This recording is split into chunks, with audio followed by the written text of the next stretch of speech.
enjoying very much the Hemshech of learning every day. It's becoming addictive to me. I hope to you too, but to me, Let's continue. it's just the Hemshech is. But let's remember, since we're changing sugyas here just to drop, let's remember what sugya we're talking about, because that's the overall sugya. And the overall sugya is a very deep sugya. A very deep question is, what is the positioning of the human being in the entire Bria? The Bria, we don't mean just the nature of the world that we see it. We're talking about the Ribuoin, Elamais, right? 100 million worlds. What's our connection to that? So on the one hand, to sum up, this is what we said. On the one hand, it sounds like we're in control of that. On the other hand, it sounds like we're the Achrein B'Bria. We're not in control of it, it's controlling us. So which is it? The answer is that it's silly to say, Lo Yitachein Loimar, that we're in control. God is in control, but it's Yitachein Loimar, apparently, that we're not in control of the Bria. We're not like God, as it might seem to sound from reading let's say the tales of the Baal Shem Tov or something, that we're sort of in control. We're levitating. We're doing all kinds of miracles. No, that's not the pshat. The pshat is that we have a huge influence on the Bria from down here, and we explained yesterday that the reason for that is because it's not just that we're the end of the Bria, and let's keep this in mind. It's not we're the end of the Bria, but the way the Bria worked, if I'm understanding it correctly, is that everything created had what was before it kolol b'toichle. So everything that was created was the day before plus. And you find this, by the way, Mefurish in the Zohar. So everything came from something else. It's a separate issue, but it's a very interesting issue.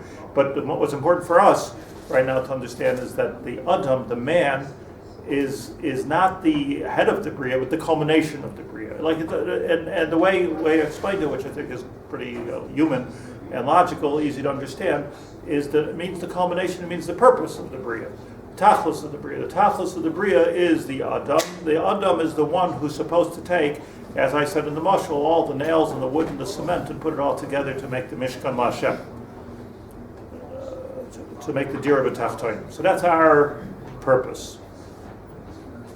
The mashal I gave was the human body itself, which is often in Nefesh HaChaim and in Sifrei Kabbalah used as the mashal for the way the world works. And you can see that, the Vilna Gaon says a very interesting medical fact. He says that if you'll take any piece of skin from the body, any drop of blood from the body, you'll be able to know the condition of the entire body. He wasn't speaking medically, he was speaking Kabbalistically, but it's not interesting medically also. Way ahead of its time. Way ahead of its time. So, because, you hear about these things where they can take a piece of hair and tell you what everything about you, So I haven't found that person yet. I also don't have too much hair, but it's a very interesting thing. So what it means to me is that like the human, just like in the human body, it's all one thing. It's not you can't sadna da'ara chadhu. Your person is one thing. To say you should deal holistically or you should not deal holistically is a silly argument. Of course you should deal holistically, just people don't know how to do it properly. And the people that do deal holistically tend to be flaky. But for sure, I'll be svara and I'll be that a person is one person. So it comes out that every part of the body, not even just your feet, like I said, every part of your body is a culmination of the rest of it. So if you take that mashal, and meaning that you see it very, very clearly in the nerve endings of a person. You see it very, very clearly in So as Rav Phil said just now, beautiful shot, that the person has over 100 million nerves in their body. There's nervous systems, which are much less, but you have neurons like I don't know how they got to the number 100 million, just like we got the number Riboid. It means a big number, probably. I don't think anybody counted 100 million. But 100 million neurons, and you see that b'tzarasam loitzar. If that's the right mashal, you see when we're in pain, HaKadosh Baruch Hu is in pain. Kaviyachol. So it means to say that you can't isolate your finger from your foot. I'm hurting. I'm in pain. It doesn't make a difference what's in pain. I'm depressed. My foot hurts. It doesn't make any difference what's in pain. The whole body's in pain. You can't isolate anything. So obviously everything is holistic. It's ridiculous to say everything's not holistic. You can't say my foot hurts and the rest of me's fine. Or somebody once told me, how do you feel? He said, other than my health, I feel fine. So, like, how do you can't compartmentalize your physical aspect or your spiritual aspect. It's all same zach. But let's get to the next thing, and then we'll get back to it. Just keep that in mind. The last paragraph where we left off in Parak Zayin, V'hu inyan ha-Cheruvim. Now the Cheruvim is a sugya, which I want to spend some time on because I don't understand and I want to learn about the Cheruvim. But okay, everybody knows that in both in the time of Moshe Rabbeinu and in the time of Shlomo HaMelech, there was an Aron. Times of Bayesheni there was no Aron. The Aron was nignaz by Yoshiyahu HaMelech at the end of the 22 years before the end of the before the Korban of the Bayis Rishon. But until that 22 years, there was an Aron, and the Aron had a kaparis. And the kaparis had on it the cover, and the kaparis means cover, and on the kaparis is Cheruvim. Big shaila like the Briskerov and the Tziv, whether the Cheruvim were part of the art or was not a separate, be counted as a separate Kli HaMishkan. It was a separate thing. It was like a keli on top of a keli, or was that the art? Was that the keli of the art? So that's I believe that's Chakira in the Briskerov is going to be. So he brings a raya from the Rambam lists the amount of kelim that there are in the Mishkan. He says that the Cheruvim was a keli. Wasn't attached to the cover? So who says a keli can't be attached? It's not a. But on the other hand, I just want to say this about the Briskerov, the Rambam doesn't say that the Ard was a keli, because the Ard wasn't a keli. The Ard was the Ard. That was possibly the whole thing. In other words, the way. So probably the Briskerov's going with his father, Chaim Brisker. Excuse my tangent. I just want to tell you this, that the whole Mishkan and the whole Beis HaMikdash was all about a place for the Aron. The Aron wasn't the Keli. The Aron was what the whole building was about. You can't say it was a Keli. So B'Mela, the first Keli, if you will, was the Cheruvim. And then the second Keli was the Kodesh HaKadosh, etc. You know, the Keli with the Kaparis is the Aron. Why divide them up? The Kaparis was part of the art because it says in the Chumash Vasu Aron Atse Shitim. So that includes the Kaparis. 3 boxes with the Kaparis on top. So you have 4 walls to the art, or however many walls, 6 walls to the art. So that's the Kaparis. But Asata Aleim es HaKaparis. So that's the Briskerov's Diakon Chumash, Briskerov Alatar.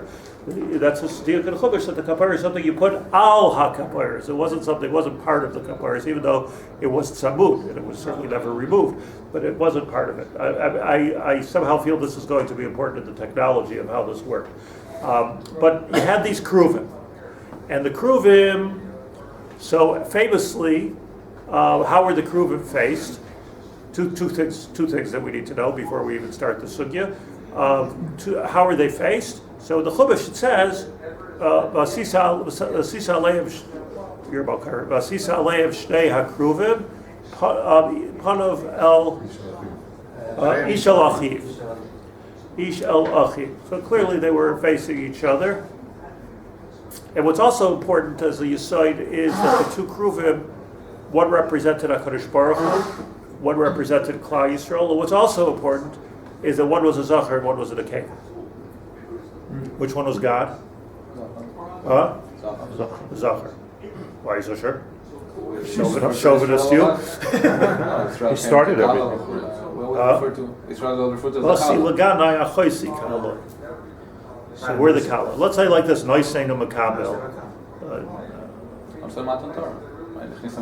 In Kabbalistic language, Chachmo Bina. Noisenu Makabel. So, I mentioned on Tisha B'Av, I just want to say it again real quickly, that, Mar says that the enemy came into the destruction of the Beis HaMikdash by the Bayis Rishon, and they found the Cheruvim Meurim Zebazeh. Exaggerated. It wasn't just that they were facing each other, but they were Meurim Zebazeh. right? So and they paraded it through the streets, and they said, "Look at Klal Yisrael. We're Oived Avodah Zarah. They're Oived Avodah Zarah. We're doing Gilui Arayis. They do Gilui Arayis. No difference." So I asked the Kasha on Tisha B'Av as a Kiddush Zayin because Yoshio buried the Aron 22 years before there was. Before there was a Charbon. So what does it mean when the Bavlim came into the thing? They came into the Kodesh HaKodeshim to destroy it. They paraded the Aron. There was no Aron to parade. So one teretz, according to the Brisker Rav, could be that the Cheruvim stayed, and the only thing that he was Batzniya was the Aron. According to the Brisker Rav, that's Meduyak, right? But that's not the true teretz. The true teretz is that the Babylonians never saw the Aron, because if you look at the Medrash Rabbah, it's clearly that it was 27 years before the Chorban Bayis Rishon that Ammon and Moav came out of the desert, and Ammon and Moav, that incubator for Mashiach, don't forget, Ammon and Moav came along, and they said, let's make a pirza into the Kodesh HaKadosh, which was nothing new because the Yevanim did that also later. Let's make a pirza, or Yevanim likbetzu, and fartzu chaybois bigdola. So let's make a pirza into the Kodesh HaKadoshim. They took the Aron and they paraded it through the streets, and that's where the Aron was. And it was actually, this is the correct history, Yoshiyahu Amelach, who was a tzaddik, Roy Lios Mashiach, according to one man Haber. So he captured the Aron back, brought it back into Kodesh HaKadoshim. He said, this is Shoinish good. We have to go and we have to hide it. So that's actually the history of but what we need to know, the Yesodis that we need to know, is that there were two Cheruvim. Maybe they were part of the Aron, maybe they were not part of the Aron. It was called one of the Kliyam Mikdash, according to the Rambam. They were Pnei Amish El Achiv, it says in the Chumash, and they were Zachar and Nekeva, one representing HaKadosh Baruch Hu and one representing Klal Yisrael. So that's our background information. Says the Nefesh HaChaim, The discussion on the standing Cherubim, where does that come into? Different thing. We're going to get to that. V'hu inyan HaKeruvim shal yiburin, and this is the pshat of the Cheruvim, and he's Myrich, by the way, for 3 or 4 chapters of the Cheruvim, which is why I want to get it clear. V'hu inyan HaKeruvim shahayu meurin. Meurin means intertwangled, I think. Kimar, right? Those are codependent Cheruvim. Kimar ish. Don't read this wrong, like Yeshivish, read it correctly. Kimar ish ulayos. Did you read it that way? Liv vayos, everybody says. Is that true? Layos. Okay, what does it mean? Okay. Ukibar ish ulvilayos pleiam ish el achiv. So in Malachim, where it's talking about the Aron of who? Shlomo HaMelech, right? So over there, Kimar ish ulayos pleiam ish el achiv. When he set it up ish el achiv, just like Moshe Rabbeinu did. Ubekruve shloimo. So that's talking about Shlomo HaMelech. I'm sorry, that's talking about Ubekruve shloimo ksiv. So Bashma, the first one is still the Pneim Labayis, that they were turned to the Bayis. Now let me ask you this question: did Shlomo HaMelech have a different Aron than the Aron of the Mishkan? The Aron crossed the Yarden. The Aron went to Shiloh. The Aron went to Shlomo HaMelech. So what's he talking about? Aron Shlomo. So go back to the Brisker Rav. Not talking about the Aron was the same Aron. The Cheruvim were new. Get it? And no longer facing each other. And then Shlomo HaMelech made them no longer facing, so Pneim Labayis. Which is Gufa Kasha. Why would he put a Pneim Labayis if it says in the Torah Ish Alachim? So that's where our sugya begins. But Lefi the Brisker Rav, that's why I told you it was Brisker Rav. It was a separate issue. So they brought the Aron. So in all the pictures you see of the Aron standing in the middle of the Yarden and the Yarden splitting, there's no Cheruvim on there.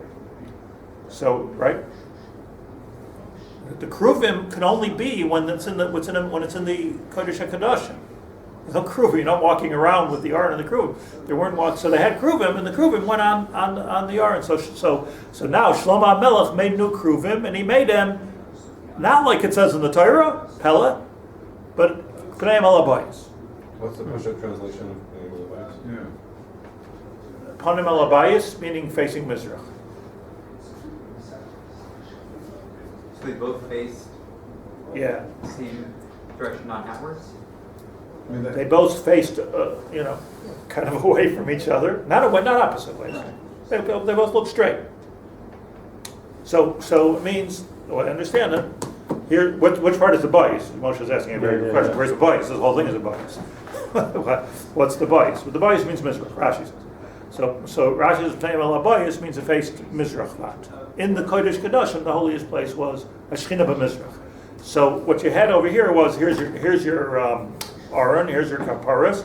So in the times of Moshe Rabbeinu, it sounds like from the Chumash and from Sefer Malachim that it was Pneim Ish Alachiv. They stared each other in the eyes, and meaning God and the Jewish people symbolically.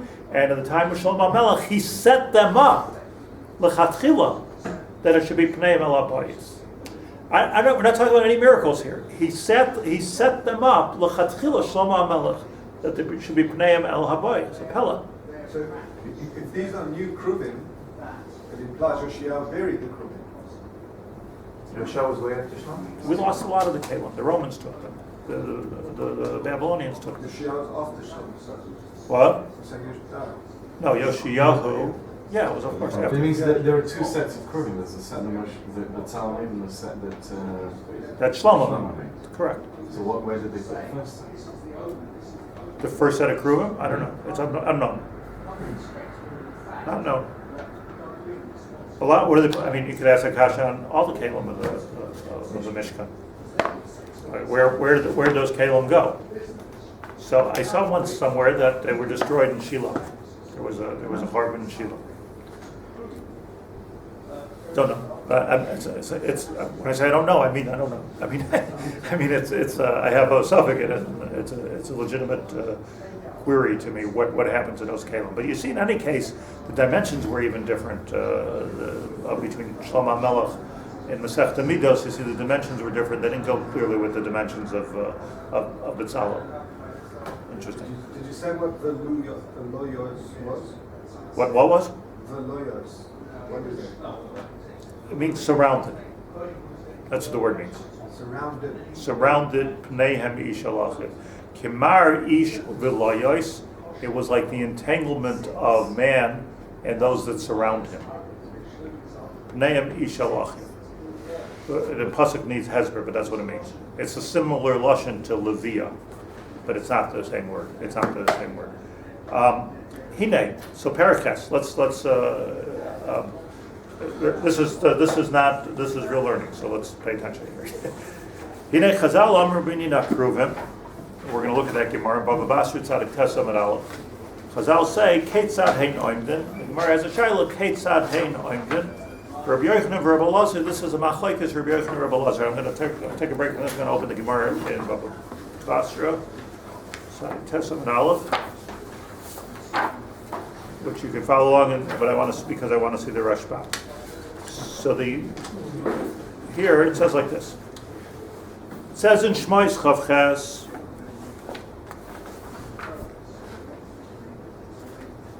Here we go. Ketzad Hein Oimden. That's the Gemara's kasha. Ketzad Hein Oimden. Unclear. Why is it unclear? Because we have a stira in Psukim between the Chumash and Shlomo HaMelech. That's why it's unclear. So Rabbi Yochanan, Rabbi Lazar, this is a machlekes, Rabbi Yochanan and Rabbi Elazar. Chad Omar, Rabbi Yochanan holds Pnei Ish Alachiv. In the base of Mikdash, Chad Omar Pnei Labayis. Man Omar Pnei Ish Alachiv.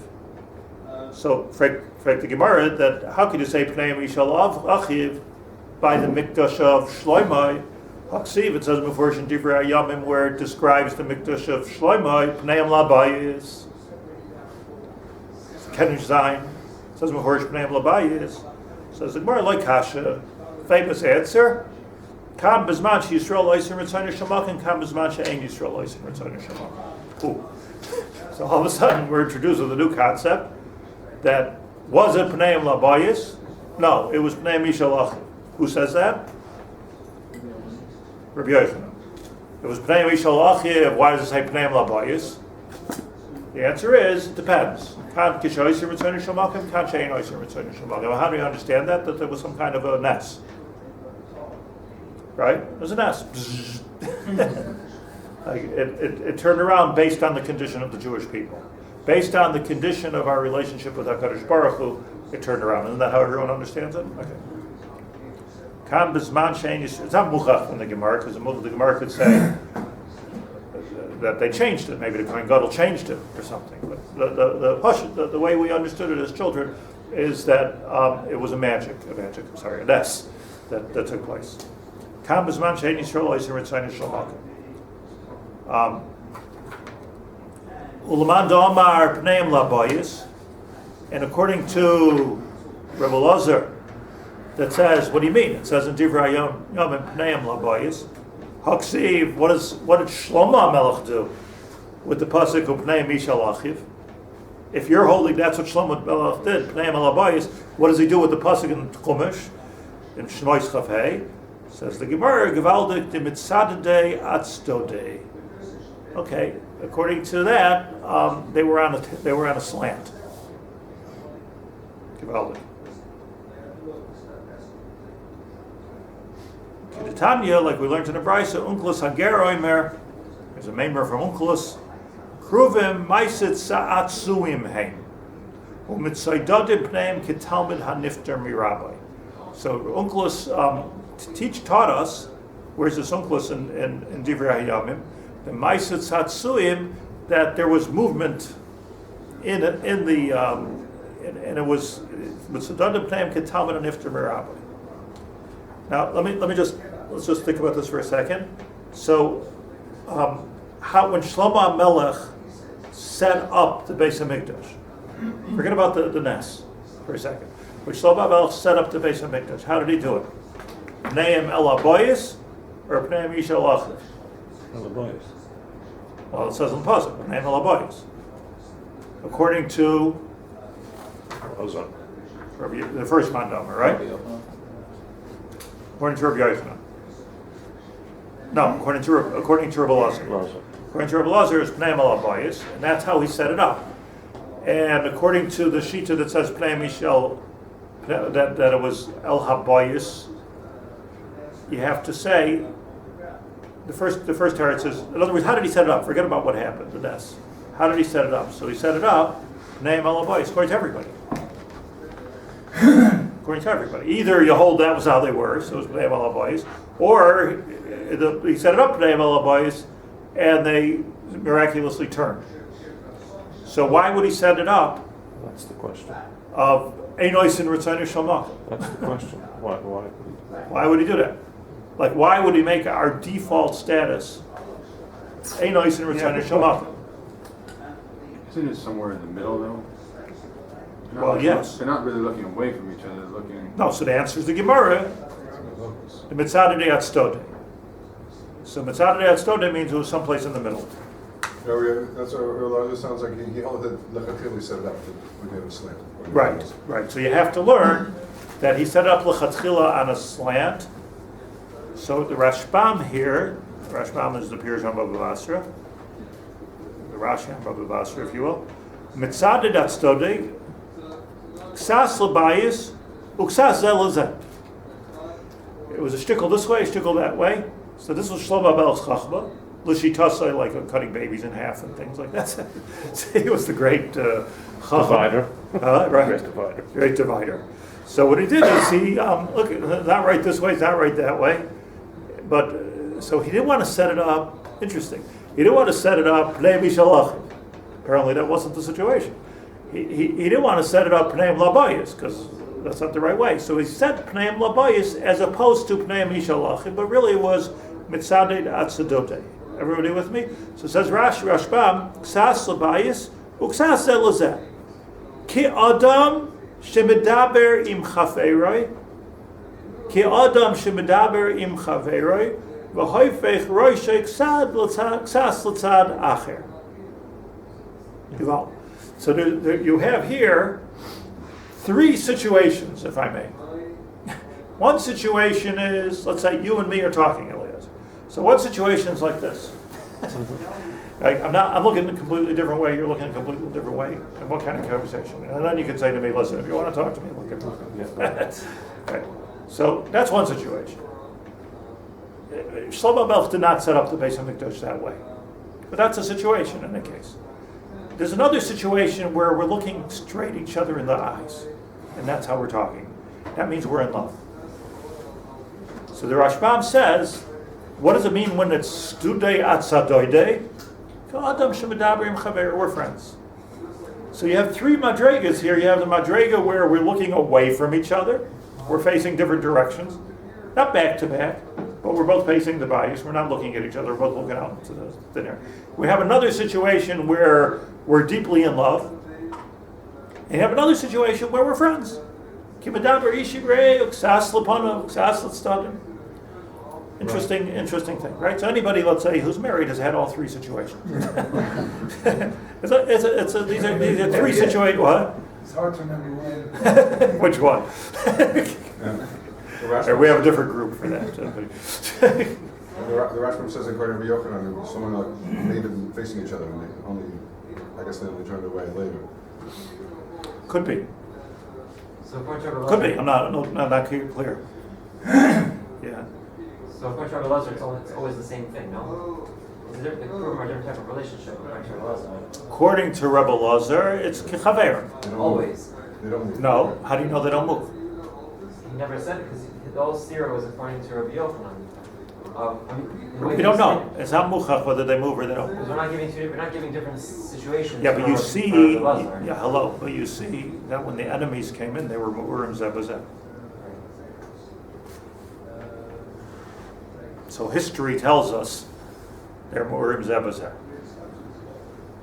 You know, I have to say this, I wrote on Tisha B'Av, I sent out this email with the Dvar Torah every week, but around Tisha B'Av, so I was talking about the Cheruvim, and that's how the enemy found them. Ammon and Moav found them, and like this one guy who's a friend of mine, huge apocalypse, he says, "Come on."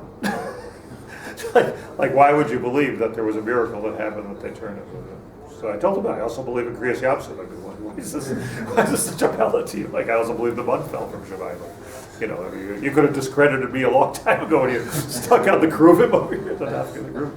But it made me think that like Taka, what was going on over here?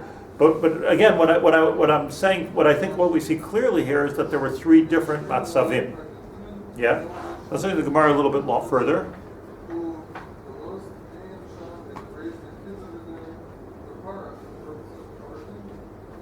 That's not what the Gemara says. That's what the Gemara says. So says the Nefesh HaChaim. One more time. Hine Chazal Amar Binyan Cheruvim Ketzad Einoim De Rabbi Yaacov Haber Lazar Chan Amar Pnei Mishalachiv V'Chan Amar Pnei Labayis Uman Amar Pnei Mishalachiv Haksiv U'Pnei Labayis Lekasha Kan B'Zman She Yisrael Oisim Ritzon Yishamakim Kan B'Zman She Ein Yisrael Oisim Ritzon Yishamakim Ayin Rashi Uman Amar Pnei Labayis I don't know where it got Rashi U'Panan Amar Pnei Labayis Haksiv U'Pnei Mishalachiv U'Mitzadei Etzadudei I don't know why it brings Rashi as the Gemara says. Right, so Lemmer Ksas Labayis Ksas Elazeva Ayin Rashi sound. I have a feeling that it's a printing mistake. I think it's the Rashbam. Because the Rashbam says, that according to the Tzad, bear with me for a moment, that it's Sadote at Sadote, so then, like you're saying, it doesn't indicate that they turn necessarily. The Kivin de Ikar Siyas Hakruvim Pneim Labayis, Lahaya Lasoisam. If that was the default status of Pneim Labayis, so then you don't have to have them turning. Tosfos says that probably the way they did it is Oisim Ritzon Shamakim. I'm going to leave off with this kasha. Still a kasha.